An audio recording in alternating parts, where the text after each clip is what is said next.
Good morning everyone. Last lecture में हमने physical changes के बारे में लास्ट पढ़ा था और ये भी जाना था कि फ़िज़िकल चेंजेस किनको हम बोल सकते हैं, कौन कौन से फैक्टर्स हैं। अगर वो सारी कंडीशन को सेटिस्फाई कर रहे हैं तो हम बोल सकते हैं कि हाँ ये फ़िज़िकल चेंजेस हैं। ठीक है, तो अभी तक हमने फ़िज़िकल चेंजेस पढ़ा हुआ है, मैटर के बारे में जाना है। तो दुनिया में कोई भी चीज़ है उसके बारे में आप डिफाइन कर सकते हो कि वो मैटर है या नहीं है। अगर वो कोई भी चीज़ वॉल्यूम है, उसमें मतलब स्पेस अगर ऑक्यूपाई कर रहा है और उसमें मास है, तो आप बोल सकते हो कि वो एक मैटर है। ठीक है, इंक्लूडिंग गैसेस। गैसेस भी स्पेस ऑक्यूपाई करते हैं, इसलिए गैसेस को हम मैटर बोलते हैं। ये कुछ फिज़िकल चेंजेस के एग्जांपल्स हैं। जैसे यहाँ पे वॉल पेंट किया जा रहा है, तो वॉल के ऊपर पेंट जो कर रहा है, इससे ना ही वॉल की प्रॉपर्टी चेंज हो रही है, ना ही पेंट की प्रॉपर्टी चेंज हो रही है। ठीक है, तो ये एक फिज़िकल चेंज है। पहले वॉल वाइट कलर का रहा होगा, अब जो है कलर इसका कुछ ब्लू टाइप का हो गया है। ठीक है, पर्पल हो गया है। ऐसी बॉयल्ड एग है, तो पहले एग जो था उसकी प्रॉपर्टी क्या थी कि उसके अंदर एक योक हुआ करता था, फिर उसका वाइट हुआ करता था, वाइट वाला पार्ट वो लिक्विड फॉर्म में होता था। अब उसका स्टेट चेंज हो रहा है, जैसे हम इसको बॉयल कर रहे हैं, अब वो दोनों ही सॉलिड फॉर्म में हो गए हैं। ठीक है, सिर्फ और सिर्फ स्टेट चेंज हुआ है, इसकी प्रॉपर्टीज़ में कोई भी चेंजेस नहीं हुए हैं। ठीक है, इसलिए एक तरह का फिजिकल चेंज हुआ। Crushing and aspirin. Crushing and aspirin मतलब एस्पिरिन तो वैसे गोलियां होती हैं, उसके बारे में कह रहा है कि अगर आप उसको क्रश कर रहे हो या फिर उसको पीस रहे हो तो उससे उसकी प्रॉपर्टी नहीं चेंज होती है। अगर आप एक कागज़ है, कागज़ को फाड़ रहे हो तो उसकी प्रॉपर्टी नहीं चेंज होती है। ठीक है, और क्या हो सकता है, आपने आपके पेन से आपने कुछ लिख दिया। ठीक है, तो पेन की जो स्याही थी वो कागज़ के ऊपर चली गई, तो उससे ना ही कागज़ की प्रॉपर्टी चेंज हो रही है, ना ही उस इंक की प्रॉपर्टी चेंज हो रही है। तो वो भी एक तरीके का फिज़िकल चेंज है। ठीक है, तो आई होप फिज़िकल चेंजेस आपको अच्छे से क्लियर हो गए होंगे। आगे बढ़ते हैं। देखो ये कुछ एग्जांपल्स दिए हुए हैं, इनको आपके बुक में अच्छे से 2-3-4 एग्जांपल्स दिए हुए हैं और फिज़िकल चेंजेस के बारे में समझाया हुआ। उसमें फ़िज़िकल चेंजेस में रिवर्सिबल एंड इरिवर्सिबल चेंजेस के बारे में बताया हुआ है, सेम ही एग्जांपल को लेके। तो अगर आप बुक को फॉलो करते हो तो बहुत अच्छी बात है। और वैसे मैं उम्मीद कर रहा हूँ आप लोगों से कि आप जो भी आपको ये पढ़ाया जा रहा है, तो ये तो एक बार आप समझ लेते हो, ये सिर्फ और सिर्फ रेफरेंस पॉइंट ऑफ व्यू के लिए है। अदरवाइज़ आपको बुक से ही जो है सारा कुछ समझना है, बुक को ही रेफरेंस लेके चलना है।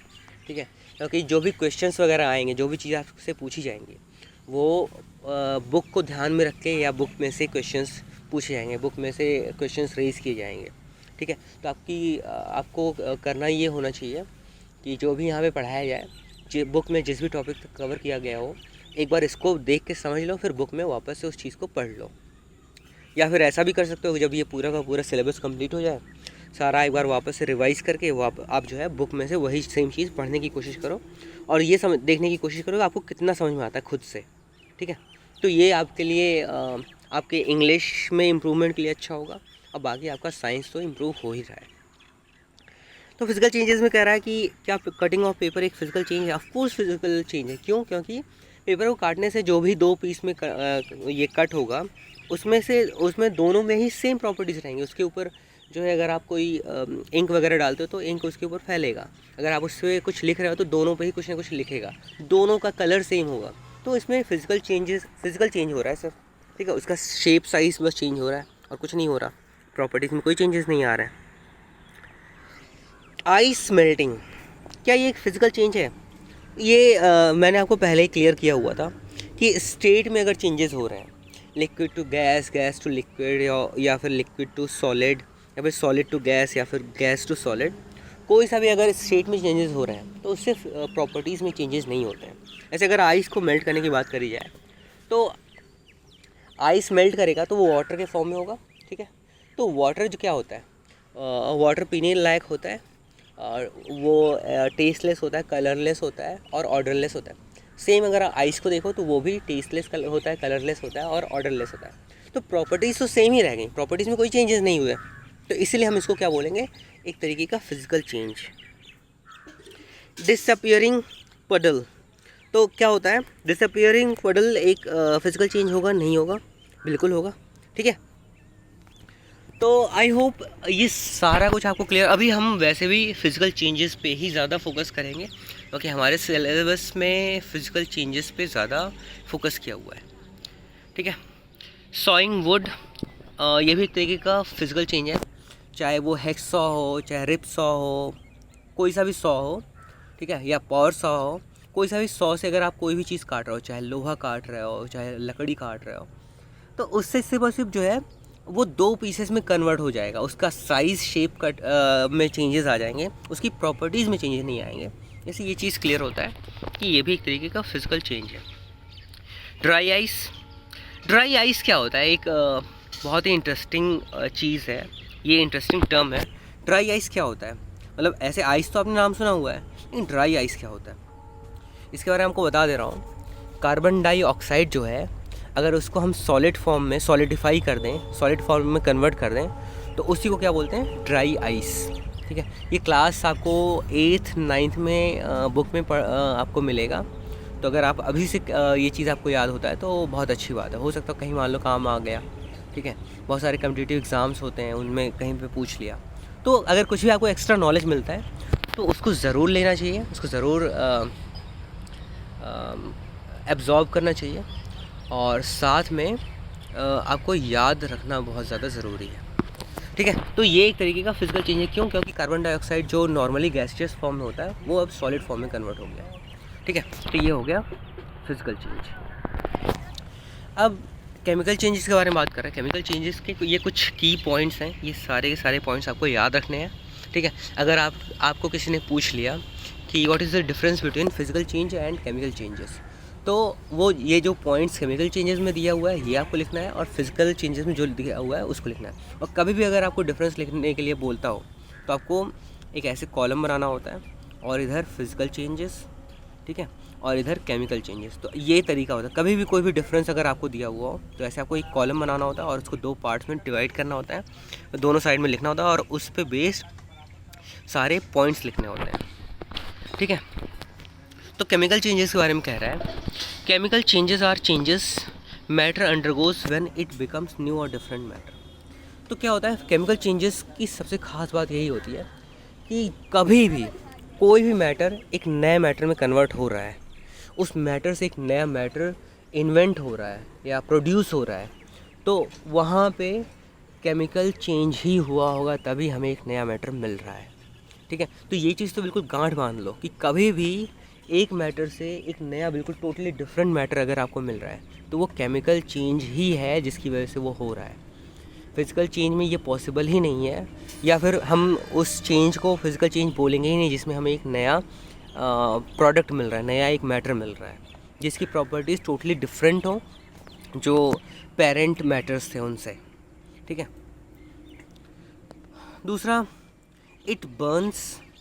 जो केमिकल चेंजेस होते हैं, जो मैटर होता है, वो मैटर में कहीं ना कहीं जो एनर्जी होता है उसका लेन देन कहीं ना कहीं होता है, या फिर एनर्जी रिलीज़ होगा, या फिर एनर्जी एब्जॉर्ब होगा, या फिर एक नया प्रोडक्ट तैयार करने के लिए हमें आग देना पड़ा होगा, या फिर हमने कुछ ऐसा किया होगा कि उसमें से आग निकल रहा होगा, एनर्जी निकल रही होगी। आग नहीं बोल सकते, एनर्जी एक ज़्यादा अप्रोप्रिएट टर्म है। ठीक है, फिर आगे कह रहा है टेम्परेचर चेंजेस विदाउट हीटिंग और कूलिंग। तो बिना हीट किए या बिना कूल किए उसमें टेम्परेचर चेंजेस होंगे। जैसे मैंने आपको अभी बताया कि हो सकता हो कि उसमें हमें आग ना देना पड़े, हो सकता है उसको जलाना ना पड़े, हो सकता है उसमें से अपने आप से वो एनर्जी निकलने लगे, हो सकता हो वो एकदम से अपने आप से ठंडा होने लगे। तो हमें जो है उसमें एक्सटर्नल कोई भी एनर्जी देने की ज़रूरत नहीं पड़ती, वो सारा का सारा एनर्जी का लेन देन अपने आप से उसके अंदर ही होने लगता है। ठीक है, इसको आप ऐसे समझ सकते हो कि जैसे सीमेंट हुआ, ठीक है, सीमेंट एक प्रॉपर एग्जांपल नहीं है, हाँ सीमेंट ही हुआ। तो सीमेंट में क्या होता है, अगर जब पानी मिलाया जाता है तो सीमेंट में से एकदम से वो बहुत ज़्यादा गर्म हो जाता है। सीमेंट तो वैसे भी गर्म होता है, लेकिन उसमें अगर पानी मिलाओगे तो वो थोड़ा सा और ज़्यादा गर्म हो जाता है। तो पानी मिलाने से हमने एनर्जी तो दी नहीं उसमें कोई कहीं से कोई भी, और वो सीमेंट इतना हार्ड हो गया कि वो एक नया प्रोडक्ट तैयार हो गया।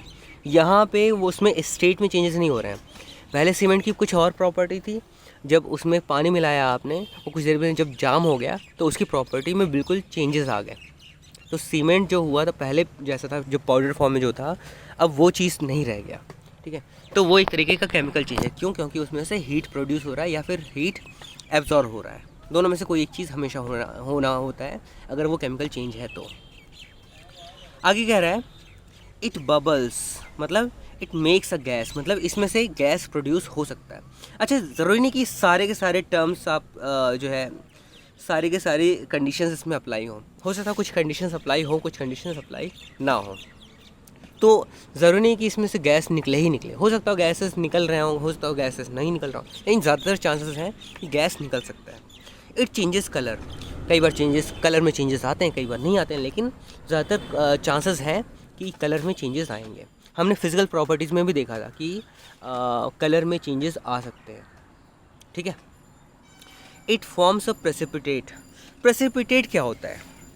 प्रेसिपिटेट मतलब ये होता है कि कोई भी चीज़ सॉलिड फॉर्म में कन्वर्ट हो जाए। मतलब अगर आपने मान लो एक बर्तन लिया, ठीक है, उस बर्तन में कुछ ऐसे लिक्विड था, ठीक है, उस लिक्विड में आपने कुछ पाउडर डाला, ठीक है, पाउडर डाला तो पाउडर इसमें घुल जाना चाहिए था, लेकिन घुलने के बजाय वो क्या कर रहा है कि उसमें से एक नया प्रोडक्ट तैयार हो गया और नीचे आके कुछ अवशेष बच गए। ठीक है, वो जो पाउडर फॉर्म में था वो सेम चीज़ नीचे आके इकट्ठा नहीं हो रहा, वो इसके अंदर जो लिक्विड था उस लिक्विड से रिएक्ट करके एक कुछ ऐसा नया बना दे रहा है जो पानी में घुल नहीं रहा है। तो जो चीज़ पानी में घुले नहीं या लिक्विड में घुले नहीं और नीचे आके बैठ जाए, और जिसकी प्रॉपर्टी जो भी मैटर थे जो इन्वॉल्व हुए थे रिएक्शन में, केमिकल चेंज में, उनसे उनकी प्रॉपर्टी बिल्कुल ही डिफरेंट होती है। तो उन्हीं चीज़ों को क्या बोलते हैं? प्रेसिपिटेट। प्रेसिपिटेट एक ऐसा मतलब फॉर्म होता है जो सॉलिड फॉर्म में होता है और ये वाटर में सॉल्युबल नहीं होता या फिर उस पर्टिकुलर लिक्विड में सॉल्युबल नहीं होता, इसीलिए वो प्रेसिपिटेट कहलाता है। और प्रेसिपिटेट जनरली पानी में नीचे आके बैठ जाता है या फिर किसी लिक्विड में नीचे आके बैठ जाता है। आगे कह रहा है when a substance undergoes a chemical change it is changed into a different substance with different properties। अभी ये हमने सबसे पहला ही पॉइंट पढ़ा था कि कभी भी केमिकल चेंजेस होंगे तो एक नया प्रोडक्ट तैयार होगा या एक से ज़्यादा नए प्रोडक्ट्स तैयार होंगे जिनकी प्रॉपर्टीज़ जो पेरेंट मैटर्स थे उनसे डिफरेंट होगी। ठीक है, आगे कह रहा है to identify chemical change look for signs such as colour change, bubbling and fizzing. Fizzing आप ऐसे समझ सकते हो कि जब भी आप कोल्ड ड्रिंक, खास करके अगर स्प्राइट अगर आप बॉटल में से निकाल के गिलास में भरते हो तो उसमें ढेर सारे छोटे छोटे बबल्स निकलते हैं और एक आवाज़ आती है हिस की। ठीक है, तो वो उसी को फिजिंग बोलते हैं। ठीक है, तो आपको क्लियर हो गया, वो bubbling and fizzing almost simultaneous phenomenon है, एक साथ में होते हैं। बबल फॉर्म होगा तो चांसेस हैं कि वहाँ पे गैस रिलीज़ हो रहा होगा, तभी बबल फॉर्म हो रहा है और एक हिसिंग साउंड ज़रूर निकाल सकता है। फिर लाइट प्रोडक्शन मतलब एनर्जी रिलीज़ कर रहा है। Smoke and presence of heat का तो इन्वॉल्वमेंट होता है, चाहे या फिर जहाँ पे रिएक्शन हो रहा था वहाँ पे हो या फिर रिएक्शन होने के बाद में जो चीज़ हमें मिल रही है उसमें हो, तो कहीं ना कहीं तो ये चीज़ होता ही है। एग्जाम्पल हो गया बेकिंग अ केक। तो केक बेक करने के लिए फ्लावर वगैरह यूज़ करते हैं, फ्लावर के साथ में बेकिंग पाउडर यूज़ करते हैं, बेकिंग सोडा यूज़ करते हैं आई गेस, और उसके बाद उसको अवन में डालते हैं। तो वो पहले थोड़ा सा था, ठीक है, उसका जो साइज़ था वो बहुत छोटा सा था और जब हम बेक करते हैं तो उसका वो पूरा का पूरा फूल जाता है, तो उसके अंदर वो गैसेस फॉर्म हो रही हैं, अंदर बबल्स फॉर्म हो रहे हैं जिसकी वजह से जो है वो थोड़ा सा ज़्यादा फूल गया। ठीक है, तो आई होप ये चीज़ आपको अच्छे से क्लियर हो गया होगा और आप अपनी तरफ से भी बहुत सारे एग्जांपल्स दे सकते हो जिससे ये प्रूव होता हो कि जिससे ये आप बता सको कि कौन सा फिज़िकल चेंज है, कौन सा केमिकल चेंज है। ठीक है, अगर आयरन की बात करी जाए जो लोहे में जंग लग जाती है, वो क्या वो एक फ़िज़िकल चेंज है या फिर केमिकल चेंज है? ऐसे अगर पानी में अगर आपने कोई कलर घोल दिया तो क्या वो एक फ़िज़िकल चेंज है या फिर केमिकल चेंज है?